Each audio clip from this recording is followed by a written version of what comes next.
A little inspiration a day can change the way you view life. You are the author of your own story, and if you don't like where the chapter is going, it's okay to start a new one. Remember, change begins with you.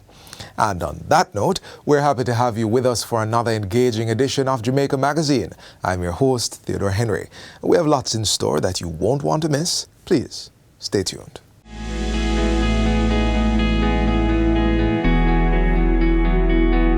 Healing begins within. Take a moment for yourself. Healing is a journey. Start yours today.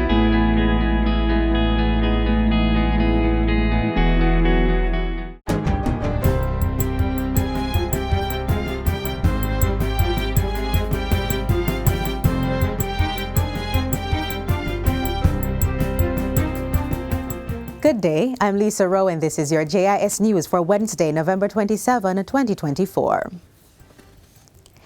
Minister of Finance and the Public Service, Favour Williams, says government's plan to restructure the General Consumption Tax, GCT, on electricity, plus other measures, may result in up to a 30% reduction in the electricity bills for Jamaicans over time. She made the pronouncement at this morning's post-cabinet press briefing at Jamaica House.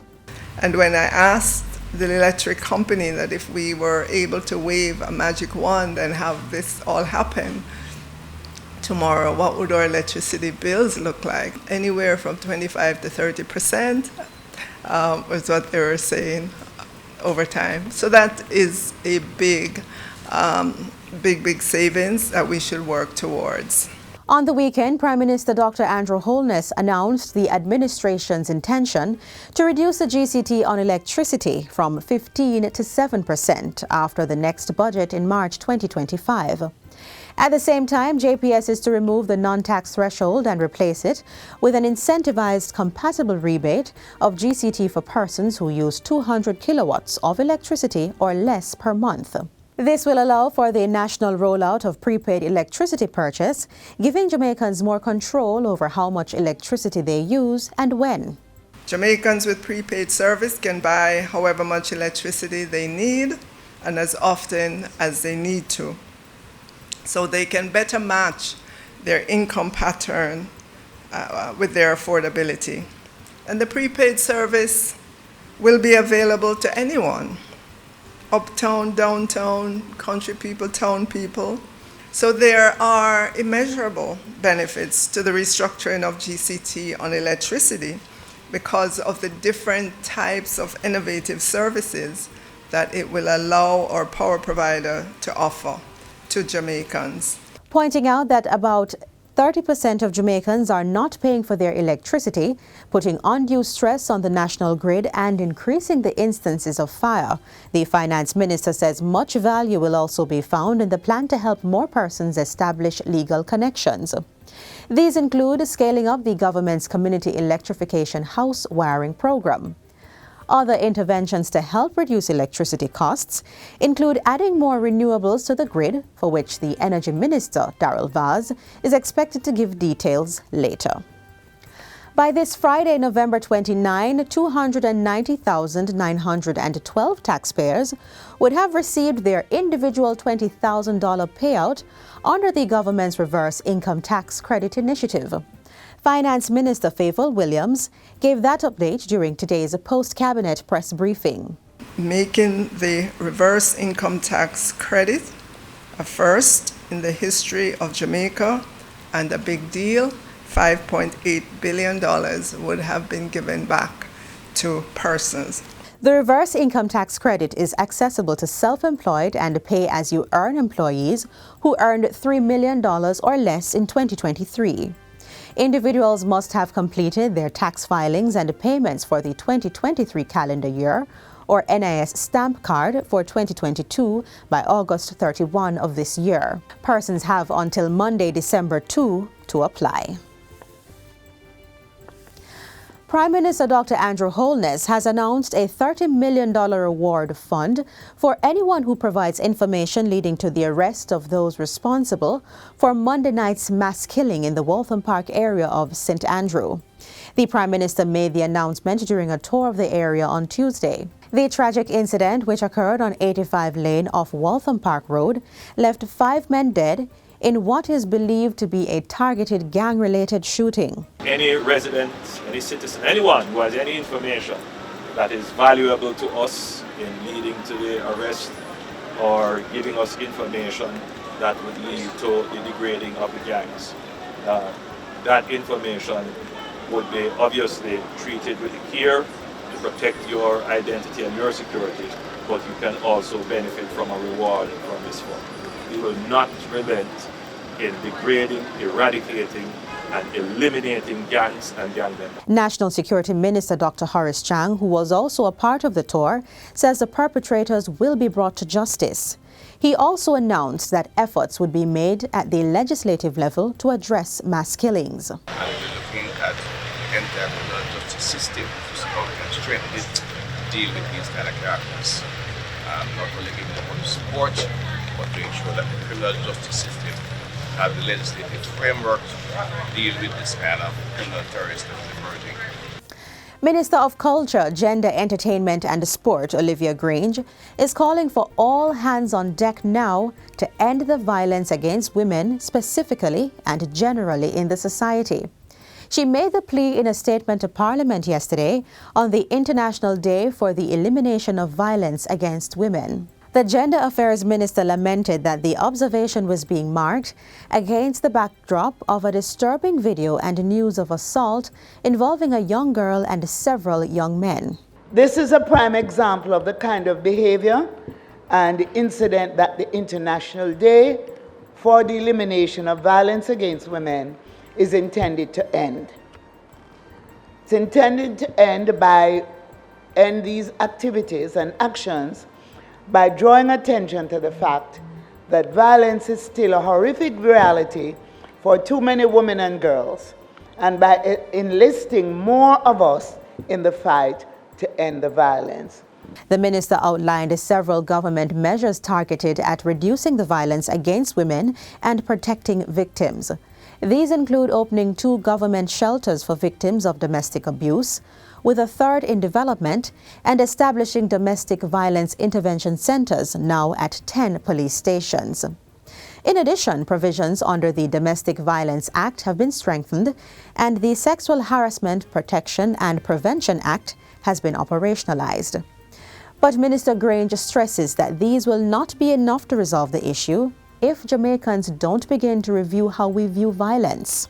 We have to normalize the use of nonviolent means to resolve our conflicts, to treat with our children. We have to cultivate a new culture that is intolerant of all forms of violence in our homes, in our institutions, in our workplaces, in our communities, everywhere. She's calling on persons to join in the 16 days of activism from now until December 10, with men encouraged to demonstrate their commitment to ending the violence against women by wearing a purple ribbon over the period. And finally, the Jamaica Business Development Corporation, JBDC, is set to launch a state-of-the-art online learning platform for entrepreneurs next year. According to the Acting Chief Executive Officer, Harold Davis, this will bolster the corporation's initiatives to support the development, resilience, and growth of businesses. These days, we have to provide our learning for our entrepreneurs where they are, whenever they wish for it. And this is the way the world has gone. Through this learning platform, Mr. Davis says entrepreneurs nationwide can benefit more from the JBDC's transformative initiatives. In addition, he says the JBDC's €1.7 million Digital Jamaica program, which is supported by the European Union, is on track to upscale 2,700 entrepreneurs by 2026. And that's it for GIS News Today. I'm Lisa Rowe. Thanks for watching.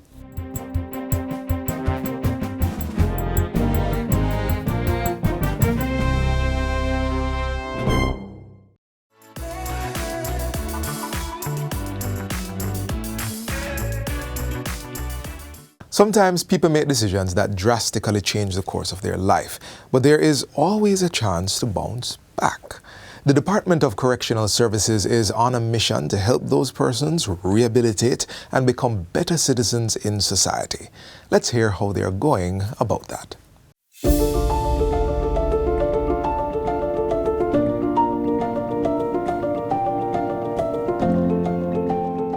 The Department of Correctional Services DCS was formed in 1975 and plays a pivotal role in monitoring persons on parole and those serving custodial and non-custodial sentences. Their mission is to see to the security, rehabilitation, and reintegration of offenders as productive and law-abiding citizens. The institution tries to mirror society in general as best as possible so that on the release of an inmate, the reintegration will be as seamless as is possible. Our first interaction with inmates are when the courts send them to us. In general, the courts send 3 different categories of inmates: convicted, awaiting trial, and those that have been convicted and have appealed their sentences. In regards to the convicted persons, we hold inmates start ranging from 30 days to multiple life sentences. When they are admitted, first thing we categorize them in those 3 categories. Then we go to security, whether they are of a high security, which if they escape would pose a danger to the society and to the public in general. Then we have just regular inmates who cannot be held in low security but has to stay in one of the maximums.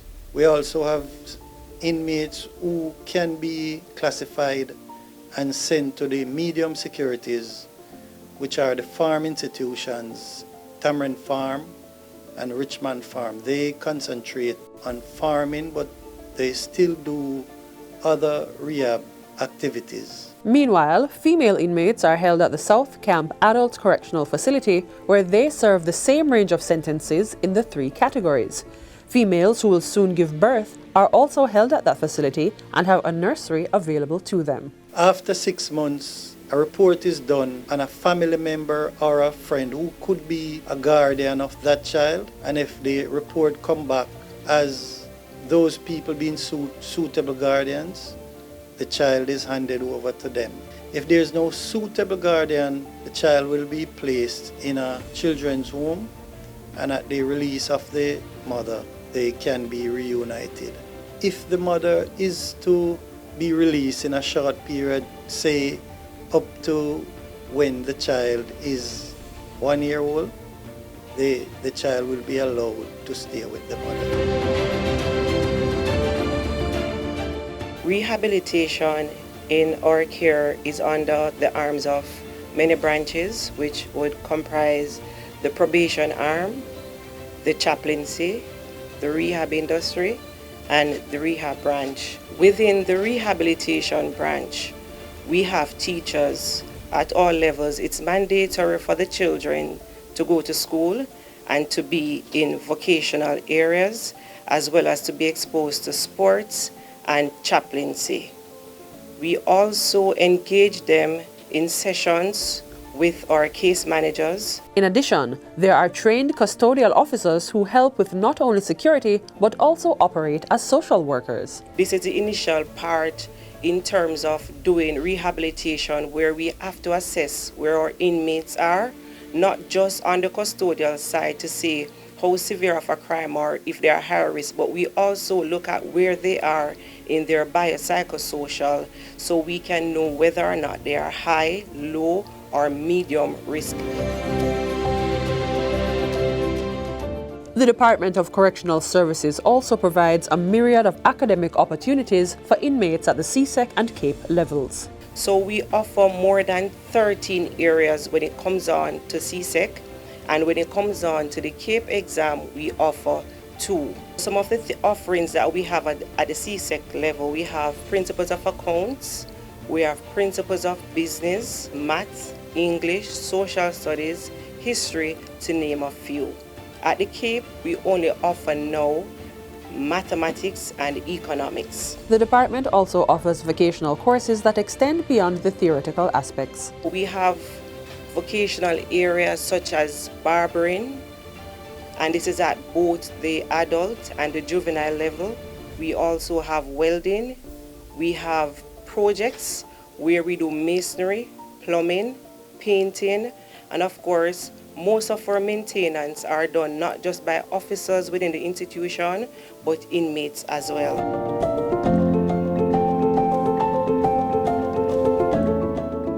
An infirmary is also available to inmates who have difficulty taking care of themselves. Professionals who work in the regular infirmary assist them in their day-to-day activities. We also have family days where inmates are allowed to interact with their children twice annually, where fathers and mothers, in the case of South Camp, are allowed to sit with their children, interact closely for maybe 15 to 20 minutes, because these events are a big deal for the children to see their parents. We also have a system where inmates are granted parole.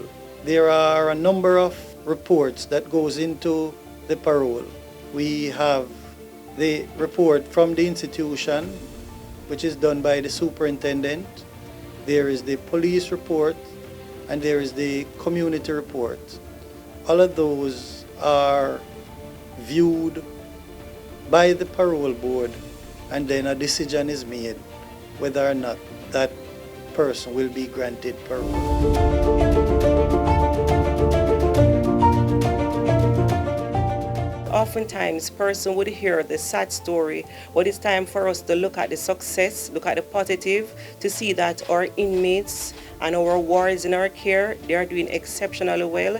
They want to make a change, and we're asking that society will also buy into that to allow them to have a smooth reintegration. Oftentimes, there is a stigma attached, but we ask that persons will give them that sense of hope to say anybody can change. The fact that they are making strides within, we hope that society can forgive and to have an open arm so they can execute that which we have taught them, that which they have engaged themselves in. We hope that society can help as well, that we can meet that vision for 2030.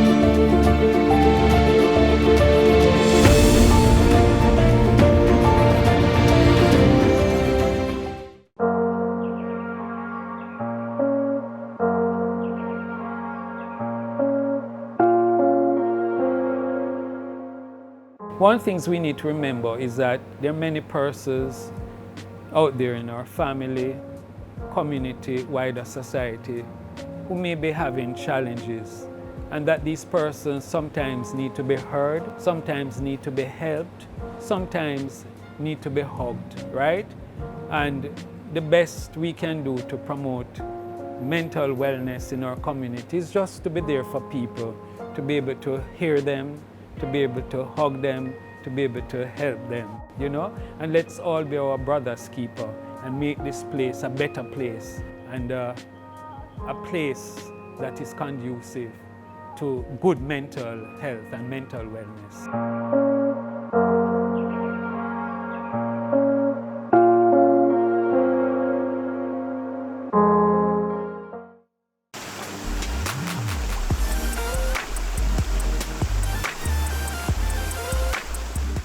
Some people have endured traumatic experiences in their life, and for some, they have overcome it, while others are still a work in progress. Now, regardless of what the situation is, persons can always seek help. And we'll share with you how the Victim Services Division of the Ministry of Justice offers support with that.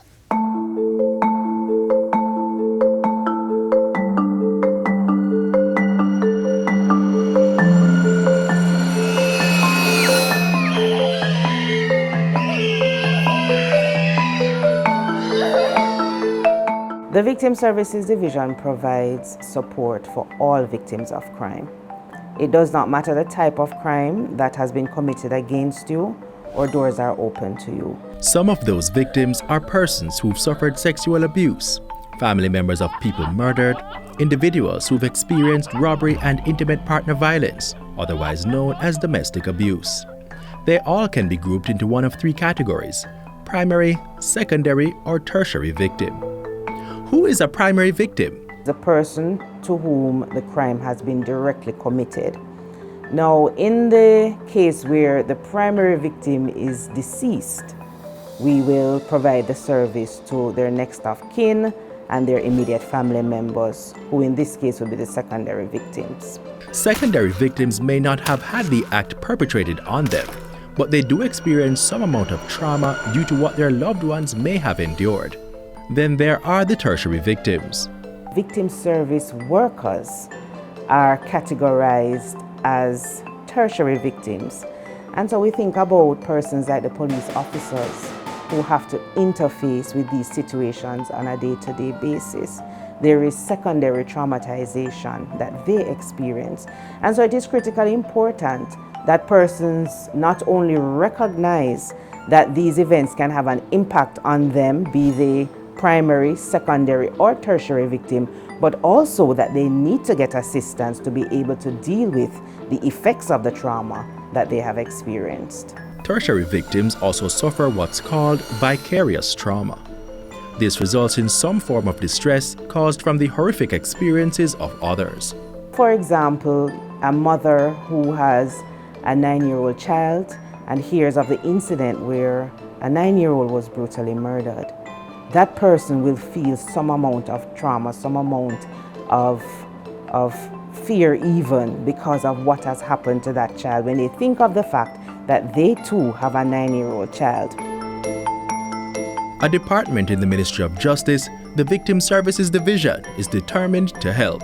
We have come to recognize that even in the cases where there are physical wounds, when those have healed, the wounds that are created, the psychological wounds and the social injuries that are created, are far harder to heal, especially if the person has received no intervention to deal with the trauma that they have faced. The division provides a support system for individuals, including through counseling sessions which have been extended to e-counseling, an initiative that was boosted by the COVID-19 pandemic. This is a therapeutic process that is based on trauma-informed care to help individuals cope. Another is crisis intervention. This is where experts at the division may need to accompany police officers onto a scene to help victims understand what is happening. It's known as on-the-scene response. Additionally, we provide services in terms of home visits. So we'll visit the homes of victims and provide services to them there, school visits, and that sort of thing in terms of crisis intervention. Another part of the treatment focuses on informing the victims of their rights. We try to assist them through the process, get in touch with the relevant persons to get information that they may need to even understand the process of the investigation, what is happening, what will be happening, or what should happen. Due to the unnerving experience of a trial and the added traumatization of the victims, the division also gives court support to help persons prepare for trial. When a victim has to go to court, it can be a very frightening experience for both adults and children. So one of the ways in which we advocate, instead of having the victim being seated in the same area and being able to be seen by the perpetrator and they're seeing the perpetrator and they may feel fearful and not able to go through the process, we ask that they be seated in another area where they don't have to interface with this, or even where they don't have to interface where possible with the general public. The Victim Services Division also provides a Children in Court program.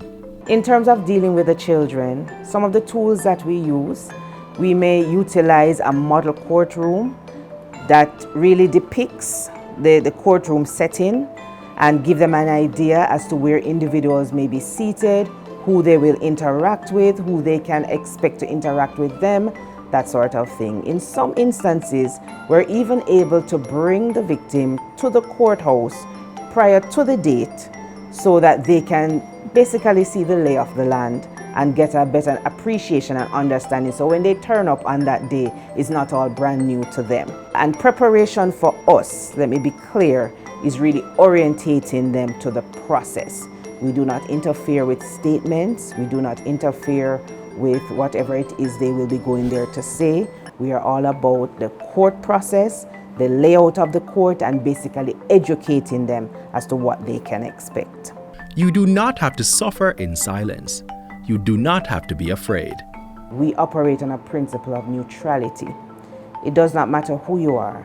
It does not matter what your story is. Our doors are open to you once you have become a victim of a crime.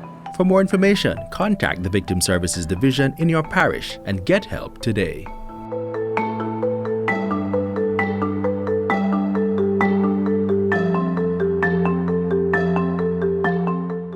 Mining plays an integral role in agriculture, such as the extraction of minerals used to plant certain crops. But there's more, and we'll share how you could become part of that development next.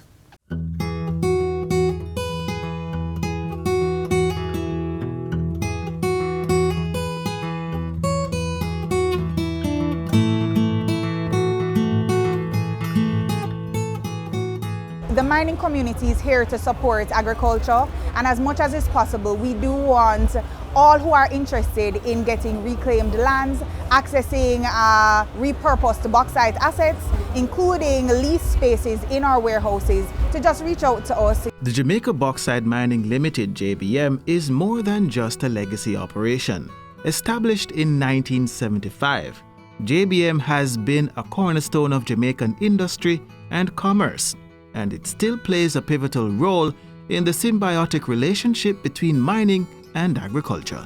There's a systematic way of dealing with mining, where from the onset there are methodologies that are done to ensure that there is responsibility of miners in ensuring that there is resilience after mining has taken place. That's from the first tier. The second tier is actually the mining tier, where we actually have many minerals that are extracted from the earth that are essential in putting together things like fertilizers. Many people don't know this. There are actually minerals that are also essential for planting certain crops. So here we have the display indicating that to the public so that the public can be educated along that line. And then at the final tier, we actually have the repurposing, the reclamation and repurposing of bauxite lands, of mining lands, to actually benefit the agricultural sector. You might already know of things like greenhouses that have been put up on reclaimed land. We have many technologies that have been effected to actually make agriculture super resilient on mined-out property. The Jamaica Bauxite Mining Limited is a government-owned company with a business enterprise mandate. In addition to being the custodian of over 4,000 acres of government properties in St. Ann, JBM monitors the operations of Discovery Bauxite Partners, a mining operation based in Discovery Bay, St. Ann. The story of this public body is one of innovation, responsibility, and a deep commitment to the future of both mining and agriculture on the island. Mining is from the earth, agriculture is from the earth. Mining community is here to support agriculture, and as much as is possible, we do want all who are interested in getting reclaimed lands, accessing repurposed bauxite assets, including lease spaces in our warehouses, to just reach out to us using our website www.jbm.gov.jm.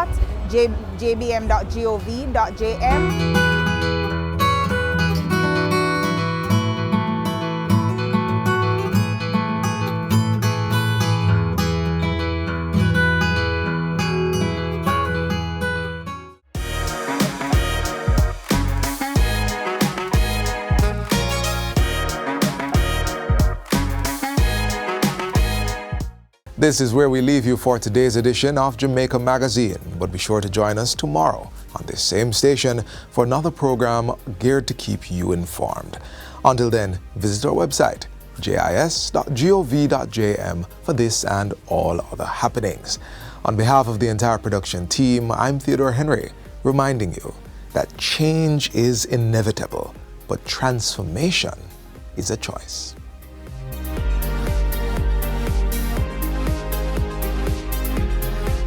This has been a production of the Jamaica Information Service, the voice of Jamaica.